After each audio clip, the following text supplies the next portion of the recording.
You could feel the tension the moment they walked onto the stage. The lights were bright, the cameras were rolling, and the audience was buzzing with excitement. Johnny Depp and Amber Heard, Hollywood's golden couple at the time, sat down side by side on the couch of one of the most popular late-night talk shows on TV. What started as just another celebrity interview would soon turn into a moment that no one watching would ever forget. I remember watching it live. At first it felt like any other promo stop for a new film. They were both smiling, dressed to impress, and doing what stars do: charm the public, sell the movie, and act like everything's perfect. But even through the screen, something felt off. Their smiles were tight. Their answers sounded rehearsed, and in the middle of it all was the host, who everyone thought was funny until he wasn't. He leaned back in his chair, crossed his legs, and started poking. First at Amber, then at Johnny, but mostly at her. At first it was subtle. He cut her off when she spoke, made little jokes about her past, but then he said something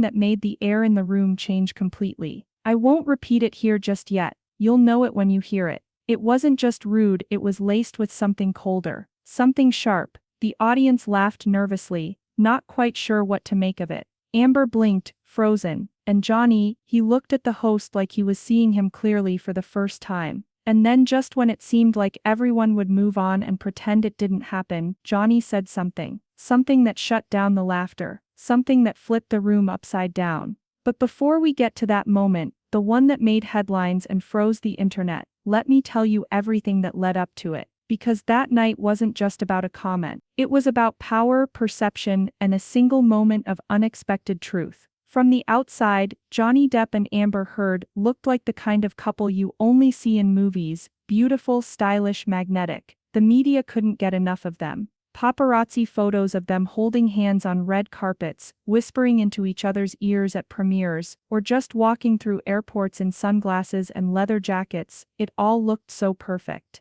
People called them Hollywood's wild romance. He was the eccentric, legendary actor with a mysterious charm. She was the rising star, confident, bold, and stunning. When they were together, it felt electric, like something bigger than either of them. But even back then, before any courtrooms or controversies, there were cracks you could see if you looked closely enough. Not in the headlines, but in the moments in between. A strange expression on her face during an interview. The way he'd go quiet when she talked about their relationship. Tiny things, but they added up. There were whispers in the press, anonymous sources. Words like volatile and intense began slipping into articles that were once just about fashion and film. Some fans noticed the tension too. You'd see comment threads wondering if everything was really as perfect as it seemed. But most people didn't want to believe it. We wanted the fairy tale, and if I'm being honest, I wanted to believe it too. As a woman, you grow up seeing these stories,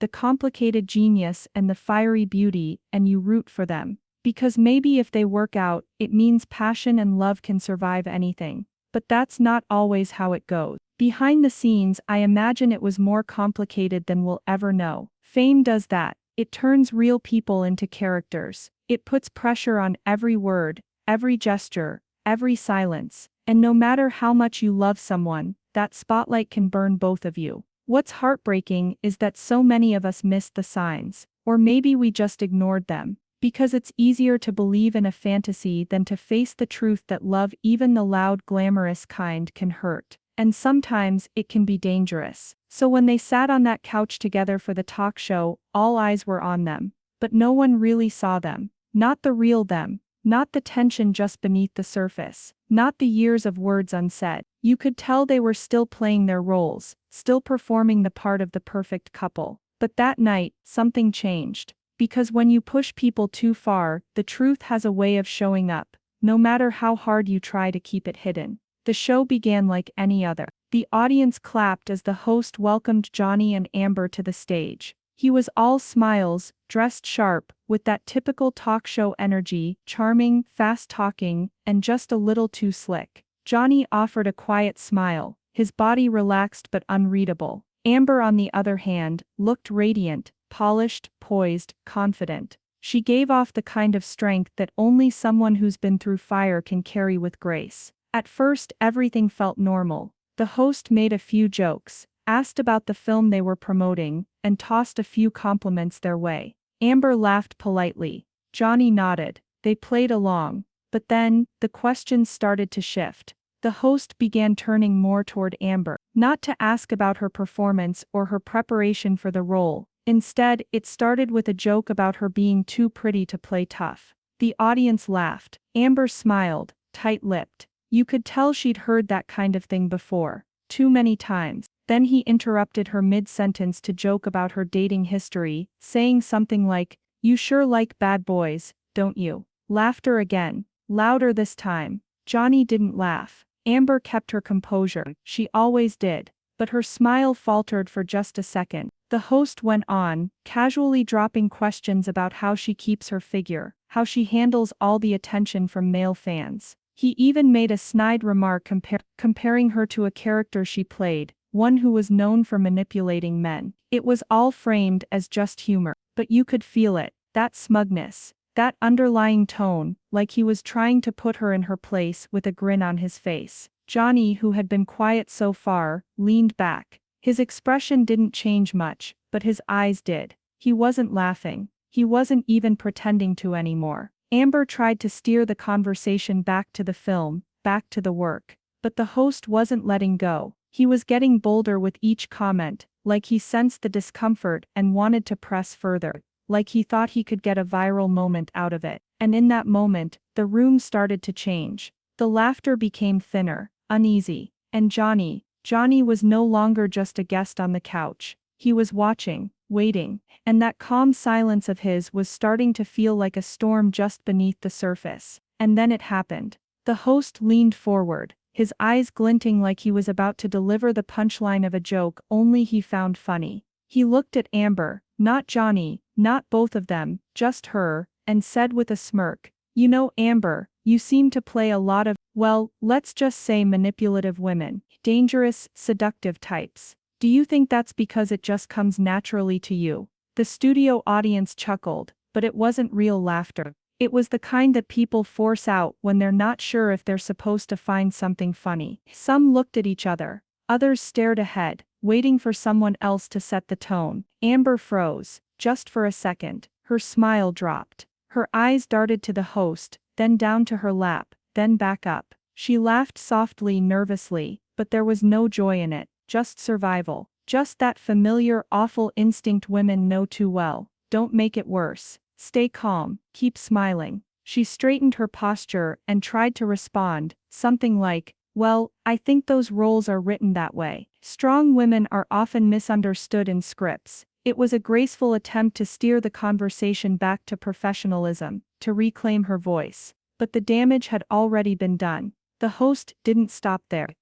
He added, "Or maybe it's just that you're used to keeping men on a leash. I mean, look at your track record." He gestured vaguely between her and Johnny, then winked at the crowd. That was it. The moment everything changed. You could hear it, the room falling silent. The audience didn't know whether to laugh again or just sit there. The laughter died on their lips. It was uncomfortable, raw, the kind of silence that made your skin prickle. Amber stared straight ahead now. Her face was still, composed, but her eyes betrayed her. "I don't know what I saw there. Hurt, embarrassment, maybe fury, but she looked like someone doing everything in her power not to walk off that stage." And Johnny sat up. His relaxed, distant posture was gone.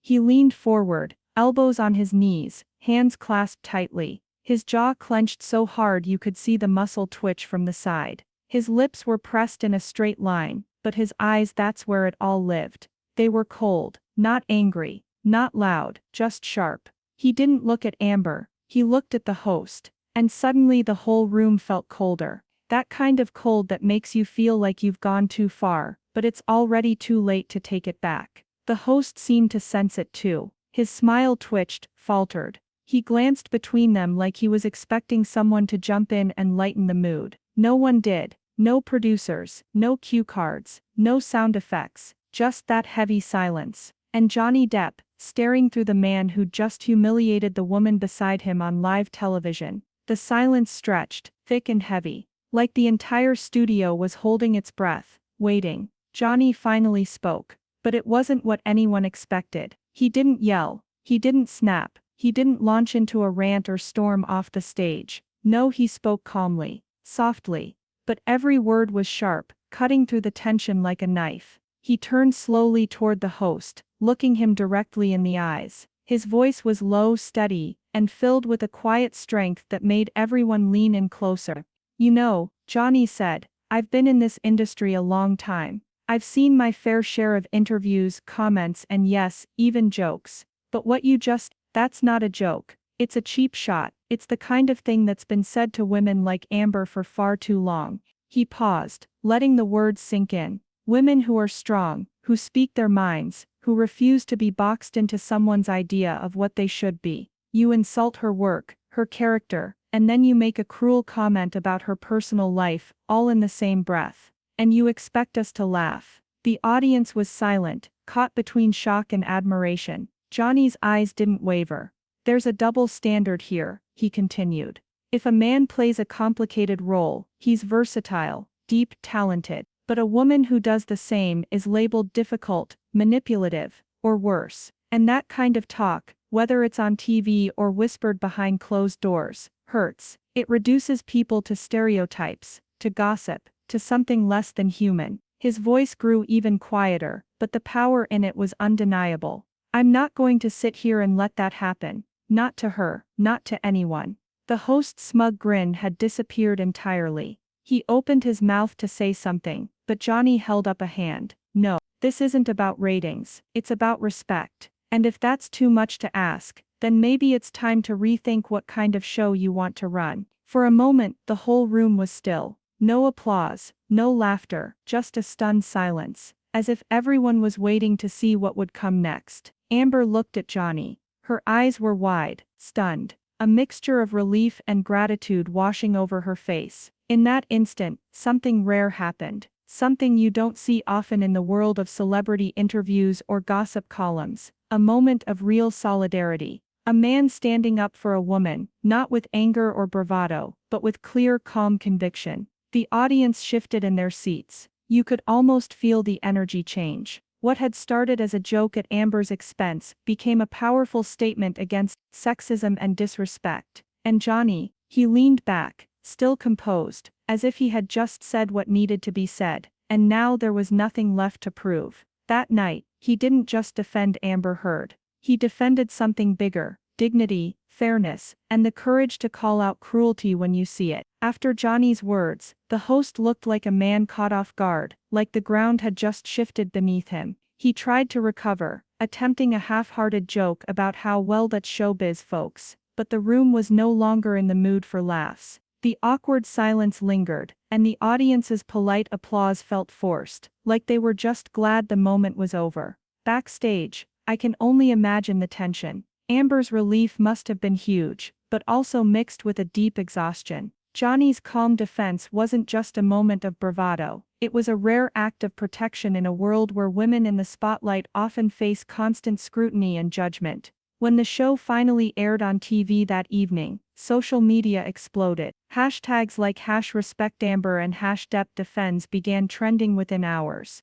People across the world were sharing clips, commenting on Johnny's unexpected but powerful defense. Many praised him for calling out the sexism that so often hides behind jokes and banter on live television. And yet there were still some who criticized the whole exchange, calling it staged or accusing Johnny of grandstanding. But for many of us watching, it felt real. It felt like a crack in the carefully polished facade of celebrity culture.